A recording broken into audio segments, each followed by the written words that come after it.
Doctor Mohammad Yunus কিংবা doctor Ali রিয়াজের নেতৃত্বে যে জাতীয় ঐকমত্য কমিশন, তারা যে দেশের স্বার্থে একটা ঐকমত্য প্রতিষ্ঠা করতে পারবে রাজনৈতিক দলগুলোর মধ্যে, হাতে গোনা কিছু সংখ্যক ব্যক্তি বাদে কারোর কেমনটা মনে হয়? তারা যে বিশেষ এজেন্ডা নিয়ে বিশেষ পক্ষপাতিত্বের সঙ্গে নাটকীয় স্টাইলে কেবল টাইম পাস করছে, কালক্ষেপণ করছে, তা তো স্পষ্ট। এবং সেটি আবারও প্রমাণ হলো ছোটোখাটো একটা বিস্ফোরণের মধ্য দিয়ে, যা সাম্প্রতিক অতীতে বা নিকট অতীতে এমনটা দেখা যায়নি কোথাও না। বুধবার কমিশনের সঙ্গে রাজনৈতিক দলগুলো যে সংলাপ চলছিল, তুমুল পক্ষপাতিত্বের অভিযোগ জানিয়ে রাজনৈতিক দলগুলো একে একে সংলাপ বয়কট করে বেরিয়ে আসতে থাকে। সংলাপ স্থল বর্জন করে তারা বাইরে চলে আসেন। অথচ জামাতে ইসলামীও মঙ্গলবার এ ধরনের সংলাপ বর্জন করেছিল। কেন? কারণটি হচ্ছে, কি কারণে লন্ডনে বসে বিএনপির সঙ্গে সরকার যৌথ সংবাদ সম্মেলন করলো, কি কারণে বিএনপি তারেক রহমানের সঙ্গে ডক্টর মোহাম্মদ ইউনূস বৈঠক করে আগামী নির্বাচনের একটা সময়সীমা নির্ধারণ করে সেটি সংবাদ সম্মেলনের মাধ্যমে জানিয়ে দিলেন। এই জন্য তারা গোস্বা করেছিলেন, জামাতের নেতারা অভিমান করেছিলেন। সেই অভিমান ভাঙলেন ডক্টর মোহাম্মদ ইউনূস নিজে ফোন দিয়ে জামাত নেতাদেরকে। জামাত বুধবার সংলাপে ফিরে এলো, জয়েন করলো, তাদেরকে জামাই আদরে বরণ করে নেওয়া হলো এবং তারা জামাই আদরে বরণ করে নেওয়ার মাধ্যমে তাদের কর্তৃত্ব এমনভাবে ফুটে উঠল যে তারা খবরদারি শুরু করলো অন্যান্য রাজনৈতিক দলগুলোর উপরে। বুধবার যে দলগুলো অংশ নিয়েছিল তার মধ্যে সিপিবি, বাংলাদেশ কমিউনিস্ট পার্টি, তাদের একজন কথা বলতে গেলে জামাত থামিয়ে দেয় বা কমিশনের পক্ষ থেকে থামিয়ে দেওয়া হয়েছে। যেখানে জামাতের তিনজন নেতা দীর্ঘক্ষণ ধরে বক্তব্য দিয়েছেন। আবার 12 দলীয় জোটের পক্ষ থেকে বক্তব্য দিতে যাওয়া হলে সেখানে জামাত থামিয়ে দেয়। জামাত বলে ওঠে, এতক্ষণ কেন, আপনারা কজনের প্রতিনিধিত্ব করেন? এই কথা নিজে বলেছেন 12 দলীয় জোটের মুখপাত্র শাহাদাত হোসেন সেলিম। এবং এর প্রতিবাদে তারা এক এক করে ওয়াকআউট করতে থাকেন।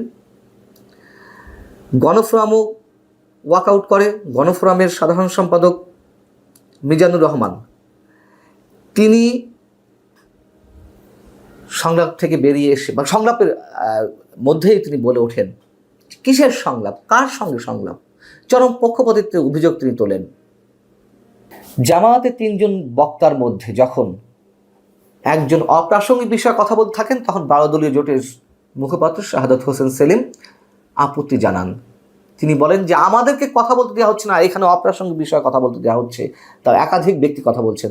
তখন জামাতের পক্ষ থেকে খবরদারি করা হয়, বলা হয় যে আপনারা কত শতাংশ ভোটের প্রতিনিধিত্ব করেন? জামাত এই প্রশ্ন তোলে কিভাবে? জামাত নিজে কত শতাংশ ভোটারের প্রতিনিধিত্ব করে? যেখানে তারা প্রশ্ন তোলে বিএনপির সাথে ডক্টর মোহাম্মদ ইউনূসের বৈঠকের বিষয়ে। আমরা এর আগেও দেখেছি এই কমিশনের লোকজন অথবা সরকারের উপদেষ্টারা, সরকারের প্রতিনিধিরা অন্যান্য রাজনৈতিক দলগুলোর প্রতি কী ধরনের আচরণ করছে।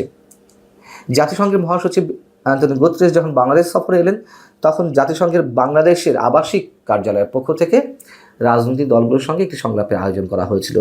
আমরা আশ্চর্যজনকভাবে দেখলাম যে জাতিসংঘের আয়োজিত সংলাপে মডারেটরের দায়িত্ব পালন করেন সরকারের উপদেষ্টা, আইন উপদেষ্টা ডক্টর আসিফ নজরুল। সে প্রসঙ্গেও আমি একটু কথা বলেছিলাম আপনাদের সামনে। যা হোক, সেখানেও বিএনপির মির্জা ফখরুল ইসলাম আলমগীরের মতো মানুষ, সিপিবির সাধারণ সম্পাদক রুহুল হোসেন প্রিন্সদের মতো মানুষদেরকে 3 মিনিট সময় দেওয়া হয়, টাইম বেঁধে দেওয়া হয় কথা বলার জন্য। অথচ জাতীয় নাগরিক পার্টি কিংবা এনসিপির নেতারা যখন সেখানে অনেক দেরিতেও পৌঁছানোর পর তাদেরকে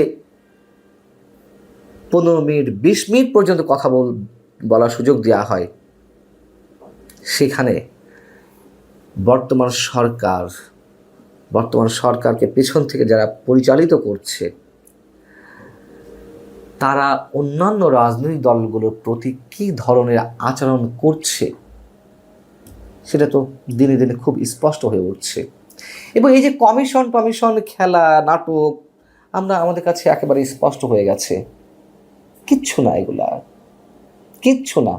সরকারের কোটি কোটি টাকা খরচ করে, জনগণের ট্যাক্সের টাকা খরচ করে এইসব কমিশন গঠন করা হয়েছে, আর দিনের পর দিন একের পর এক নাটক করে যাচ্ছে।